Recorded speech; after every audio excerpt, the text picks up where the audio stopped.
Right. So of late, there's been a growing demand. This question has popped up so many times over and over again.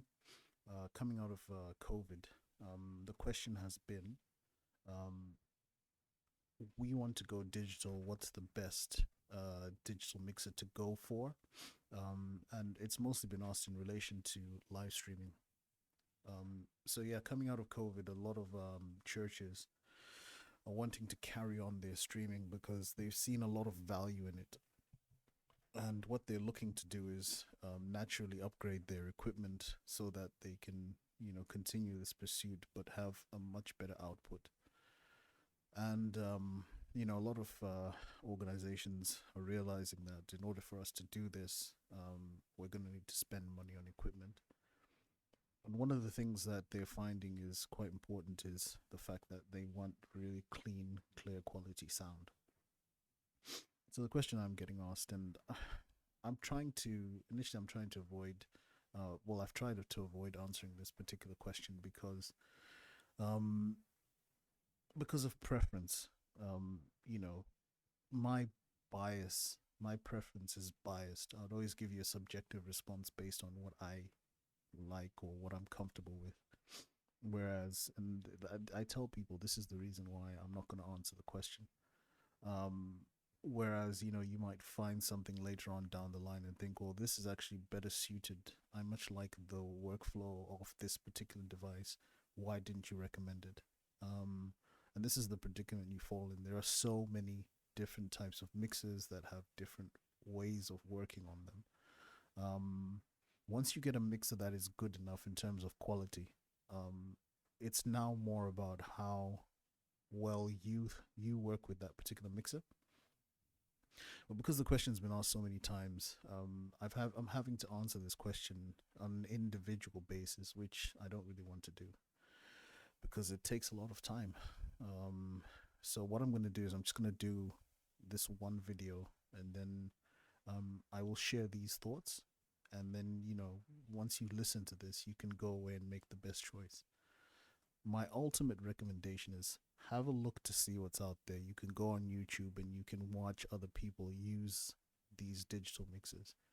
And then, as a mix engineer, you can then pick the one that works with your sound flow. I mean, with your mind, how your mind works, how the mixer works.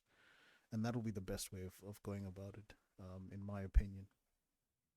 But the things I wanted to point out when I say my thoughts is I want to clarify a few things. A, to save you from falling into problems by buying the wrong thing, because you can still buy the wrong thing even though you're buying the right type of mixer.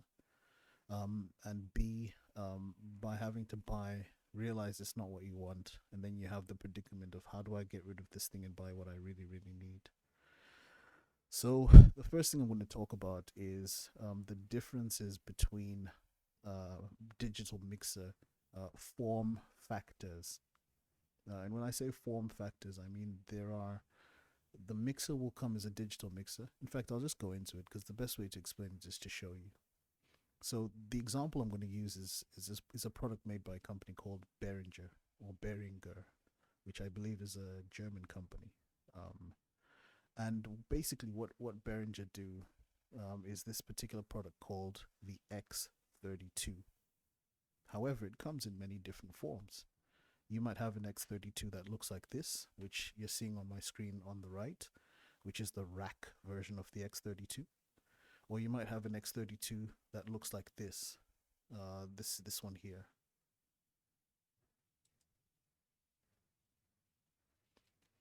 And it has, sliders and faders, etc. And it's got the screen. And you'll think, well, what's the difference between the two? It's the form factor. So a lot of people who would be coming out of the analog world would be more comfortable with something that looks like this because they're used to seeing the faders, they're used to having that tactile feel. Whereas maybe your younger generation who are used to using tablets and phones, etc., for everything, would much rather want something like this. They're exactly the same mixer in terms of what they can produce. There'll be a few features that are different from one to the other, but generally they're the same mixer. They're just in a different form factor, and price plays a role in this. So, for example, I'm going to start off with this. So, this is the X32 rack. As you can see, it's got a few buttons and knobs, etc. But there's not a whole load. There's not a great deal that you can do with this particular X32 rack, in that it is just a few buttons on the front, some inputs at the back, and that's it. It's a 32 channel mixer. And what some people might want is something like this because A, it's cheaper to buy than the full version that you get with all the sliders and everything, all the faders, you name it. It's much cheaper to buy because there's not a lot of parts that went into its production, if that makes sense. So the price point will be better. However, you don't have that physical tactile feel. You can buy external controlled surfaces, which will be much cheaper if you ever really miss that tactile feel. And in terms of pricing, it may work out slightly cheaper. But you can buy control surfaces, but they'll have more limited functionality than just getting the full desk anyway. So the reason why I'm pointing these things out to you is this. I want you to understand that you can get a mixer that is a rack, or you can get the full desk. If you get the full desk, which has all the knobs and the sliders, etc., it's going to cost you more money, but you will have more full control over the physical mixer than with the rack. With the rack, with some of the rack mixers, they'll have buttons and functionality on the actual mixer itself. So if you ever needed to do something and make changes, you could use the functions on the actual mixer, but as you can see, they're limited. So trying to control an entire mix just using a few rotary knobs is not the easiest thing to do, particularly if something goes wrong and you need to deal with it straight away. Having the full desk is much easier to just be able to mute and troubleshoot and quickly make changes because you've got a lot more functionality available to you at the time.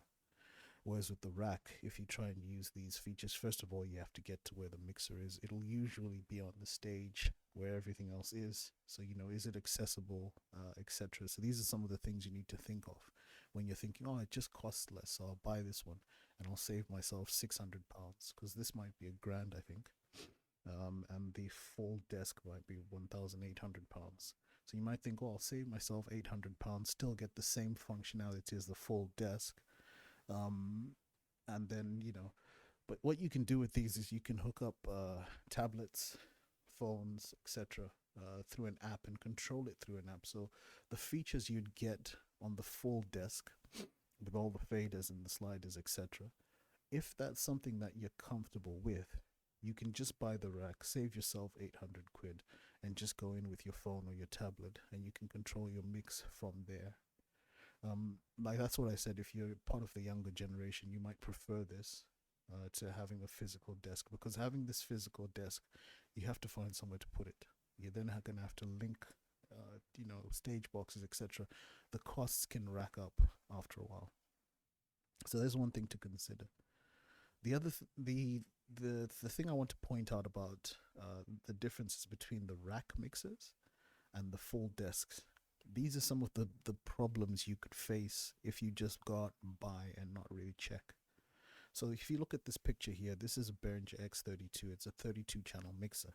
However, when you look at the back, and I can't really zoom into this, but when you look at the back, you'll see in this section here, it's only showing you that there are 16 inputs, whereas it's a 32 channel mixer. It has the capacity for 32 channels, but on the actual mixer, they only give you 16.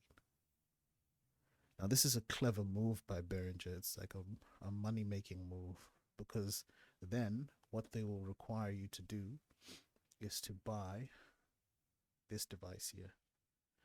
And this device is the digital stage box. So you'll need to buy one of these. And then you'll also need to buy a Cat5 cable that's long enough, probably about 30-60 pounds, depending on where you buy it. So you'll have to spend an extra 532 pounds, plus the extra 30, 40, 50, 60 quid for the cable, depending on how long a cable you need. So that's easily putting you into an extra 600 pounds. Now, if the rack mixer costs, say, £1,000, I don't know what the exact prices are at the moment, So if the rack mixer costs say £1,000, and then you're spending an extra, £600 to get the Ethercon cable, the Cat 5 cable, and then you're spending the extra 530 or whatever to buy the S16, so you can have access to all 32 channels. Then you'll find that you might as well have bought the full mixer, which was costing 1,800, for example. Because yeah, it might be £200 more, but the convenience of having all 32 channels on your actual mixer means you don't necessarily need to worry about getting extra gear in order for you to use all 32 channels. Because nobody in this day and age, particularly if you're streaming, you've got a full drum kit, you've got a full team up there. 16 channels is not going to be enough. So that's something to consider. And this is some of the pitfalls people fall into. So what Behringer have done quite cleverly is they've made 4 different mixers called the X32. There's the rack. They have something called the producer, which is this one here. Okay. And then they've also got something called the compact, which is this one here. Now the rack, the producer, and the compact all only have 16 channels on the back. So each and every one of them will look like what we just looked at. So for example, I think this is the compact here. You'll see again, it only has 16 inputs. And this is a problem because you want to use all 32 channels that are available. So some of the pitfalls that people fall into is they'll go ahead and buy, the compact, thinking, well, it's cheaper. I'll save myself £400 and get the compact instead of the full one for, 1,800. And then they'll realize later on that they need now to buy, the extra S16. How much is that costing? It costs an extra 500 quid. Now you've gone and spent more with the compact and the S16. You've gone and spent more money buying the two together than you would have spent just simply buying the full desk on its own. So they're very clever in the way that they price these products and the way that they deliver them. So yeah, here you go. So the rack is going for this particular shop here in the UK. Andertons is selling it for £712 for the rack. But bear in mind, you're going to need to get the S16 as well. So together this is beginning to rack up. Then you need the cable, etc. So you have to sort of weigh up your options as to what you're going to buy. Let's have a quick look very quickly at what the actual desk is costing. So this shop here, Bax UK, and I'm going to talk about this in a second, this particular outlet called Bax Shop UK. But they're selling it for £1,689. So that's the full. This is the full desk, and the full desk gives you all 32 channels.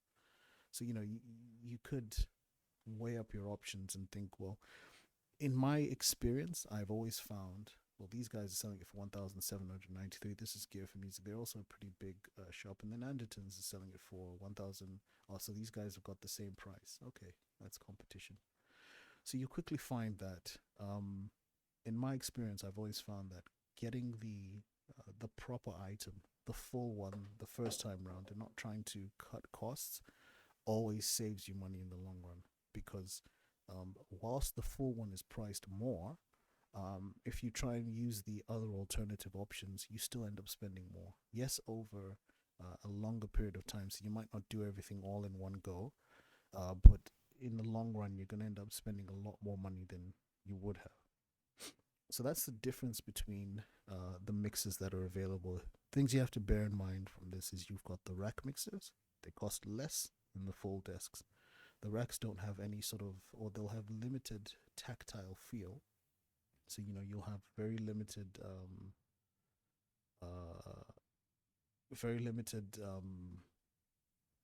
buttons and, knobs, etc. to be able to control the mixer. But whilst you have limited functionality on the actual rack itself, you compensate for that by spending less on it. So it's all down to what you're looking to do. But in this case, just showing you all these mixes, they'll do exactly the same thing in terms of their general capability. There'll be a few features that are different here and there, and some might have, something they don't have this and they didn't add this, but these are going to be small things that really wouldn't make much of a difference in terms of, one to the other on your day-to-day usage, if that makes sense. Now let's look at the back of this full X32. You'll see now that the first one only had this one section, but this one has got all 32 channels, so this is much bigger. You'll also find that you have more returns, which is a very huge plus, because it then means that if you're streaming and you've got more musicians, etc., you can actually utilize more of these returns for the purpose that you need them for. Whereas these ones have limited amounts of returns on the back, the compact, the rack, and the producer. You'll see they only have a limited amount of returns. I think this one's got 8. So then here now you're scratching your head thinking, okay, I don't have enough for all the monitors. I don't have enough for all the things I need to do. I want to stream. I want to send my stream out in stereo. So these are some of the issues you'll find, that if you don't have enough returns, it limits you as to what you can do. Whereas if you get the full one, yeah, you spent an extra, £400 than, what you'd have spent buying the compact, for example, or the producer. But the amount of functionality that this gives you when you look at it, and I've just gone and clicked on it, and it's going to take a while to load, that's fine. But the amount of functionality it gives you tends to be a lot more than what you were looking for, and it also tends to be exactly what you actually need.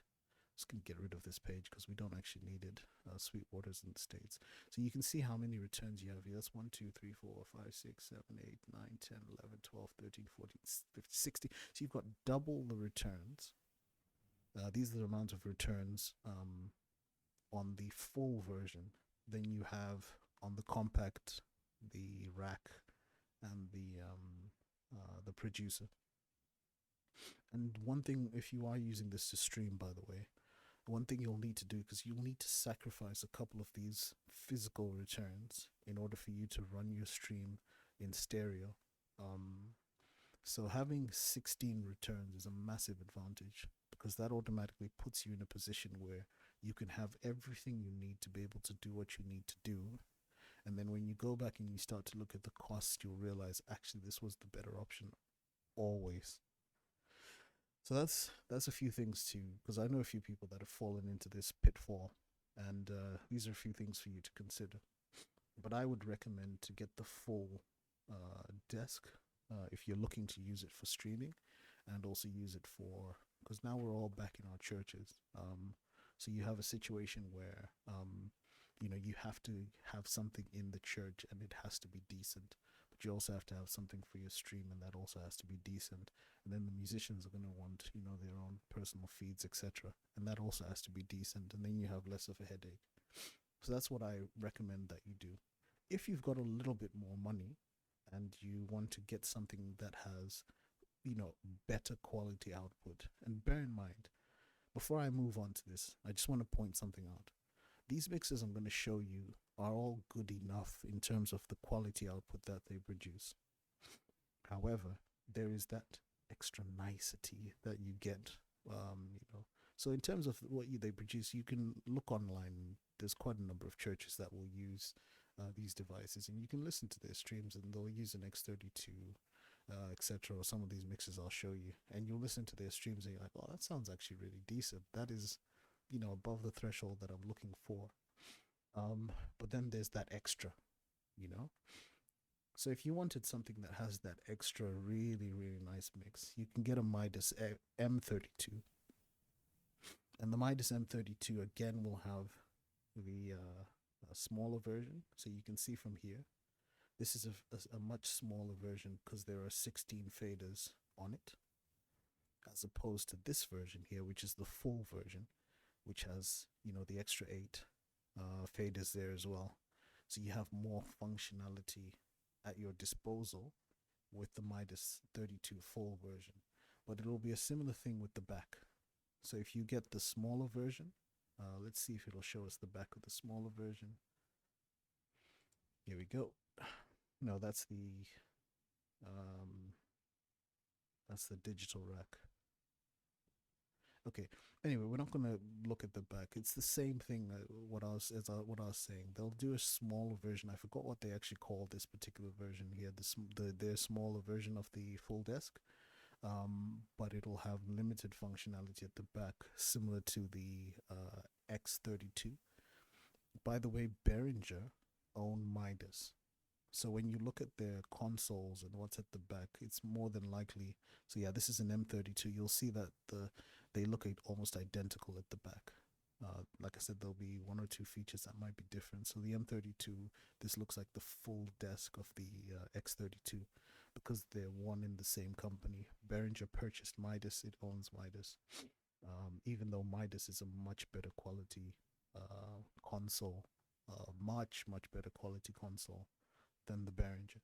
And what Behringer have done within their consoles now is they have started to introduce Midas design um, components, yeah, and introduce them into the Behringer. Now, I want to point something out that's very important here. If you buy a Behringer that has Midas design parts, listen to the terminology: Midas design. These aren't Midas parts. What they've basically done is they've taken the Midas, taken it apart, looked at how it has been constructed, and they've sent it off to China because I think Behringer have their stuff made in China. So they've sent it off to China, and then they've had, you know, the same thing recreated, but with cheaper parts. And the reason why they're using cheaper parts is because they want to sell the device for less. So if you look at the full version of an X32, for example, let's go back here to shopping. This video is going to be a little bit long, but it's the only way I can get this information out to you and also warn you about issues that you may have. But yeah, you see this. This is a full X32, and it's costing 1,793-ish, 1,689. Whereas if you go to the Midas and you have a quick look at the full version of the Midas, you'll see that this thing is now closer to £3,000 because the quality of the components that are in this particular device that has been used is a much better quality, which means the output is noticeably better. I hope that makes sense. So this is what you have to consider when you're looking at these consoles, etc. The example I used about the quality difference between the Midas M32 and the Behringer, people could argue with me over this, and that's fine. Everybody's got their own opinions. But I've said that the Behringer is good enough for streaming. You will get generally what you'd consider to be a decent stream, or what you'd consider to be, this is what is expected, it's the standard. But with Midas, you'll get something closer to what you get on television. Like when you watch TV and you're listening to, the quality output from, a show or whatever. If you use the Midas and you know what you're doing, that's a key point. Because of the quality output of the Midas, you will get something that is closer to television quality with the Midas than what you do with the Behringer. Can you get something close to television quality with the Behringer? If you know what you were doing and you had the right components and you had some external stuff to accompany it, yeah, you probably could. But how much would it cost you more to get these components, or to pay somebody who knows what they're doing? It all comes down to cost. It's cheaper for you to just pick up the Midas M32 and get that quality straight away than to get the Behringer X32 and then try and add additional components. I think you understand what I'm trying to say. It all comes down to cost at the end of the day. So these are things for you to consider. So this just gives you a general idea of what we're talking about when we say form factor and different mixes. Just to summarize, when you're looking at digital, in my opinion, based on my experience, you have different form factors of digital mixes. You've got rack mixes, and then you've got the full desks with flying faders and all the knobs and the rotaries, etc. You name it. The racks will be cheaper, And most manufacturers will make a compact version of that particular product, but the compact version will be lacking, in certain areas, which will force you to buy additional equipment to get the full features. And that additional equipment works out such that you end up spending slightly more than if you had just bought the original, the full desk the first time. Um, and they price these things in such a way. So even though you're not spending it all in one go, you just end up spending more over the long run. And you'll quickly be frustrated the whole time because you have to go through all that frustration and wait for months. Then you finally get the additional piece, you add it in, and then you're like, okay. So these are things to consider. Do you want to go through the frustration for an extra 400 quid, extra 500 quid? It's up to you. You pick what you want to do.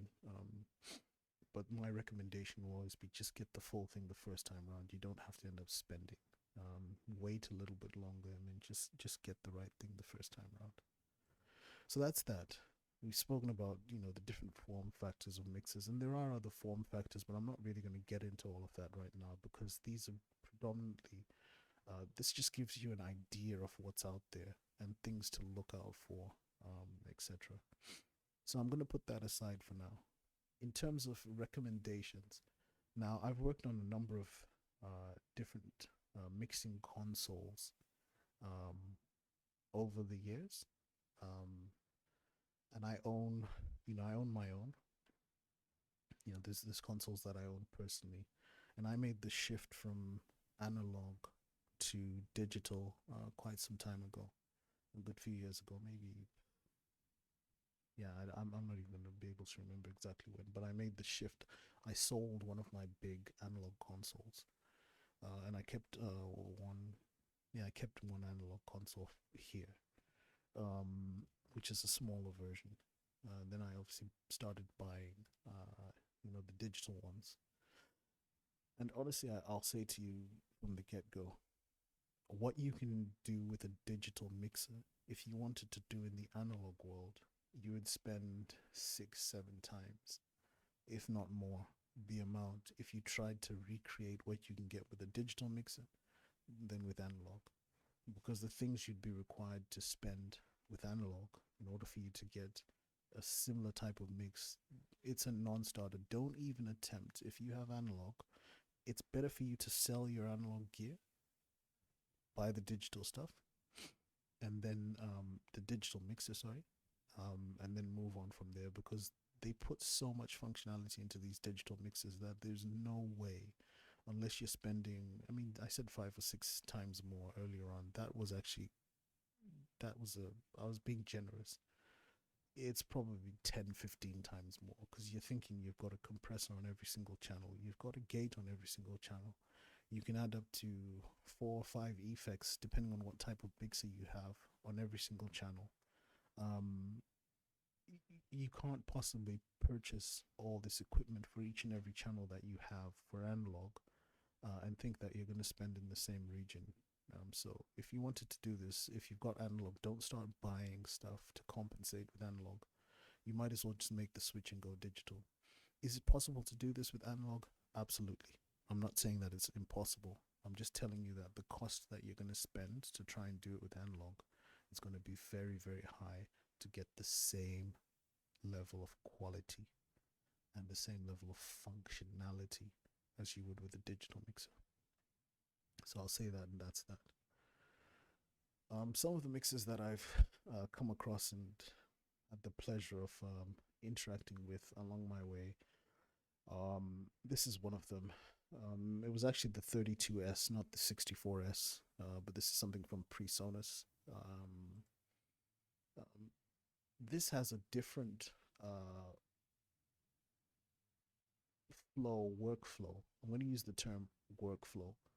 When I say it's got a different workflow, now what we're talking about is, in terms of which is the best for you. I won't know, but when you go into the Behringer, for example, the Behringer has features and functionality that allow you to make the exact same chicks. At the end of the day, it doesn't matter what car you drive. You could be in an M-Class Mercedes. You could be in a a beat up little Clio. Not hating on people who own Clios. Um, the car will get you from point A to point B. If we're driving from Manchester to London, um, whether I'm in a Micra or I'm in a Lamborghini, we're all going to get from Manchester to London. How comfortable we're going to be on the journey, how quickly we can go, how easy it will be to maneuver on the motorway if I need to quickly overtake, will be dependent on the quality of the vehicle that I have. Likewise with the desks, the mixing desks.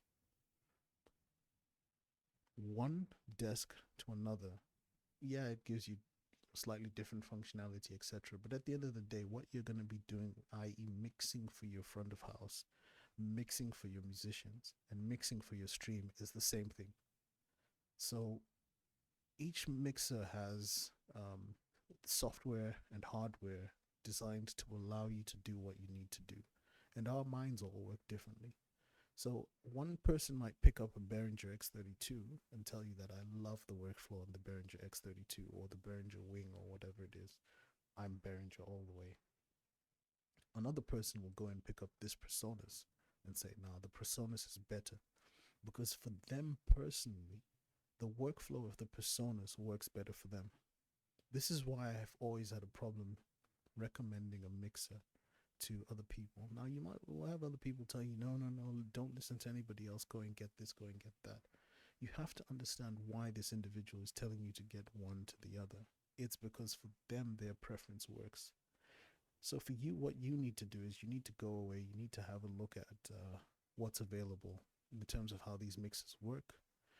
Think about what it is you currently do, what challenges you currently face within your church as you're doing mixing for your stream, as you're doing mixing for the front of house, as you're doing mixing for your musicians. Uh, think about the challenges you faced. Then go into Google, type in, say, for example, the Persona Studio Live 32, and then type in those challenges.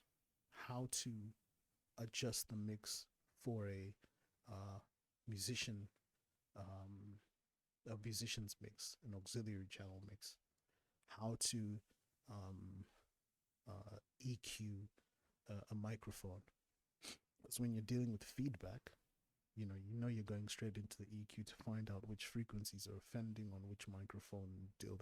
How do you do that on the personas? Have a look at how people do that and figure out whether or not that workflow would be better for you. Then look at the Behringer X32, figure out how to do it on that, and then look at some of the other mixes that are available on the Midas.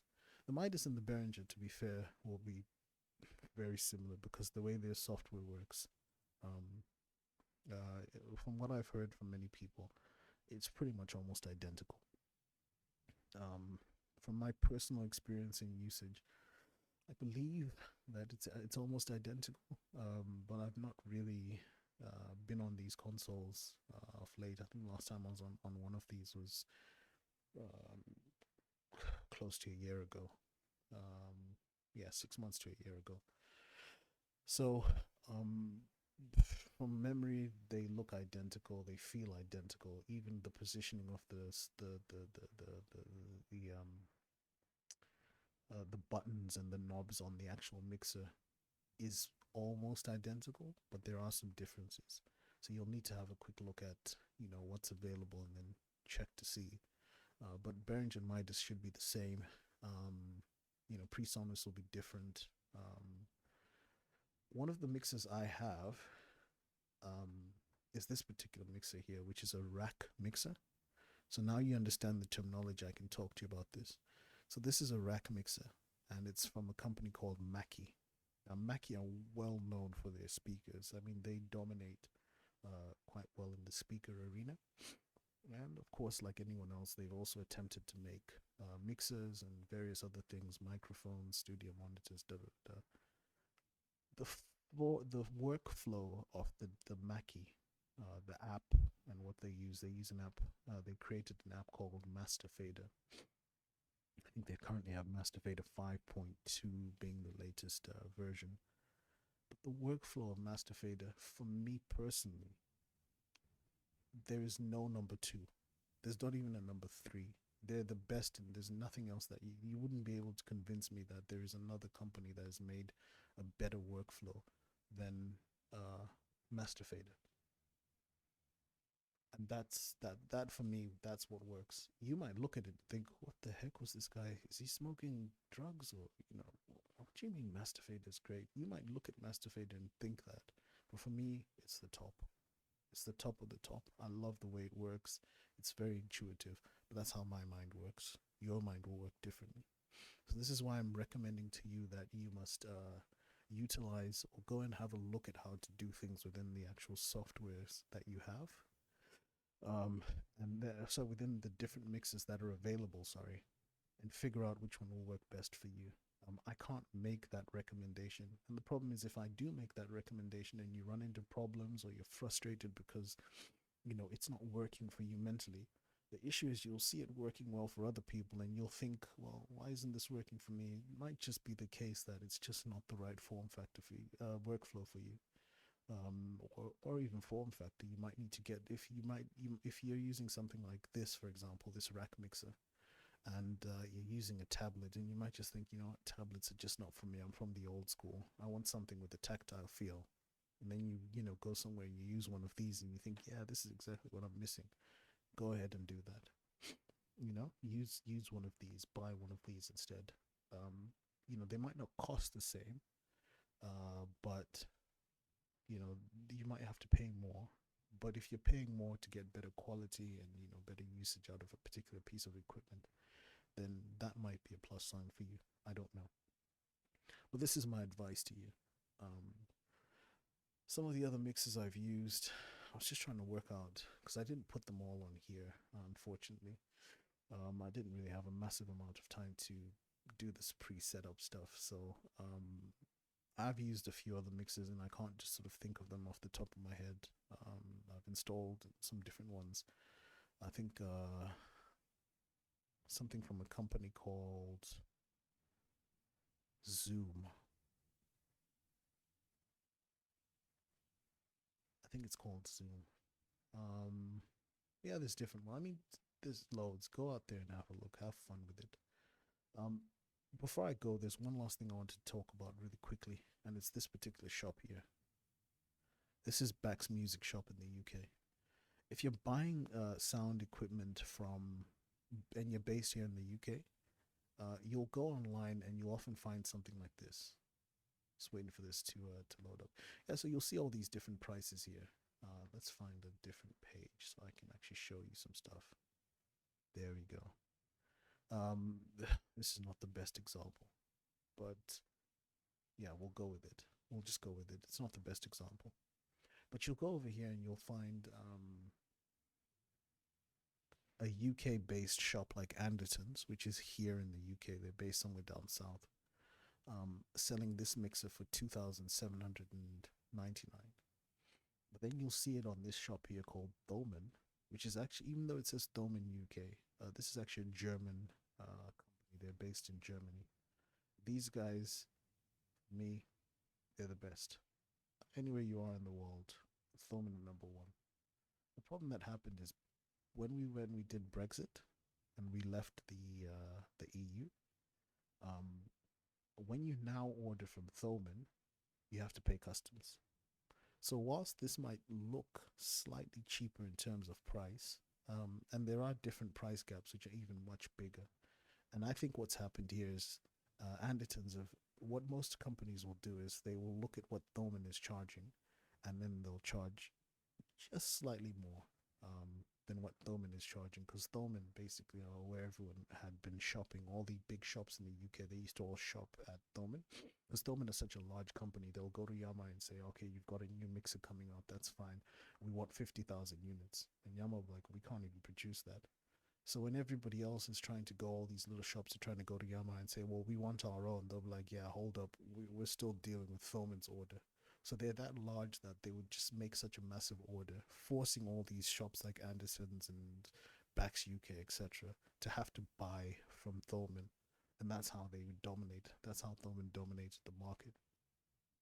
But because the UK in particular has left the EU, we now have a situation where Thoman's prices are still cheaper, but because you have to then pay UK VAT and you also have to pay customs import, whatever they to import the actual product into the UK, whilst you might think, well, I'm saving myself 100 quid, once you finish paying everything else, I don't know if they currently do VAT on their sales. Just double check with them. I haven't bought from Thoman in a while, but for a period of time, I didn't see that they had UK VAT on there, and customs, etc. You'll end up spending more to try and save money. So I would be a little bit careful when purchasing from Thoman. Just make sure that what you're going to pay in customs and any other taxes for the price difference of the product that you're buying, is it worth it? And that's why I'm speaking about this shop here called Bex, because in the meantime, what I found personally is so I was looking up sub speakers for another church, and what I found is there was like £100 difference between the subs on. This was at the time. This was maybe 2 weeks ago. The subs on Gear for Music, for example, to the subs on Bex. So Bex Music, I'm finding have a significantly cheaper price for most of the equipment that I've seen, that I've looked at recently, to uh, to any other company in the UK thus far. And I'm just talking about the things I've seen. I don't work for Bax. Bax don't even know that I'm doing this particular video, so it's not a paid product placement or whatever they call that. I'm just simply talking from experience, because you want to scour the internet. When I give people recommendations on what to buy, I will always send them something that has a link with a price on it. But I'll always say to them, at the time that you choose to buy, go back to the internet and look for something. Look for the prices that are available at that time, because you might have a shop doing a sale, for example, and they're doing a 75% discount on the specific product that you're trying to buy, and you'll lose out um, on that particular deal, because you decided that you wanted to just buy it from wherever the link, and that link may no longer be the best link, for example. So I want to show you some stuff that I see. These guys have some sort of a thing going. The thing I will point out about Bax Music is that you'll see this, yeah, you'll see this here. Whilst the prices are cheaper on Bax Music than everywhere else, you'll see that with a lot of products, the actual product isn't actually available for however many weeks. Now, I don't know how Bax Music are managing to make their prices so competitive. In fact, it's not even competitive. These guys are just downright cheaper. And these are for brand new bits of equipment. We're not talking about secondhand or former display or da da da da. This is brand spanking new in the box. And I've ordered from them. I've ordered a few things from them more recently. I don't know how much long this will last, or whether they're dealing with stock that has. I mean, if it's not brand new, they'll tell you it's B stock. So you can look out for things like that. It's it's B stock. Okay, I'll move on. I want something brand new. But you'll find here that there might be a quite a long wait time, like 9 weeks, to get something. This is 9 weeks. This is 4 weeks. So you might find that it's a long wait time. But if you don't have the money now, the advantage of this is this: if you don't have the money now, but you know that at some point I want to get, a digital mixer, I'll probably have the money available in 2 months' time. Come here to Bex, order it from Bex. You get what I mean? Because you're still going to pay a better price, and you didn't have the money anyway. You were still going to wait. So I would get it from Bex anyway, and just make sure that you get what you want at a better price than elsewhere. I still check out all the sites, because you'll still find that there's certain things that are still uh, priced much better with Gear for Music, with some of these other outlets. I think one of the companies down in London is called Studio Spares. I think they're called. They have some pretty good gear. Again, none of this is paid product placement, by the way. But yeah, I just wanted to illustrate this. I was going to show you the comparison between the subs I was looking at here and what I was looking at on Gear for Music. In fact, let's just quickly have a look. So this is the Mackie, just so you know that I'm not messing around with what I was saying. Let's just copy that so we have it verbatim. Open up a new page. Gear for Music.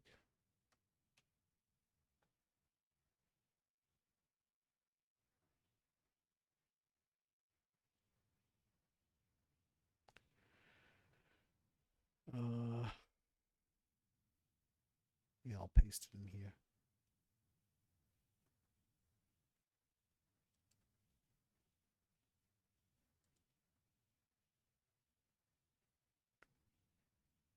Right, so whilst that's loading up, I'll just show you a quick price comparison between the two. But you'll still find that there, because you see they've got clearance deals. I don't know if you saw that here on the right, but they had clearance deals. So what did we type in? Mackie Thump 18. When you stick something in and you think you're just going to get one result.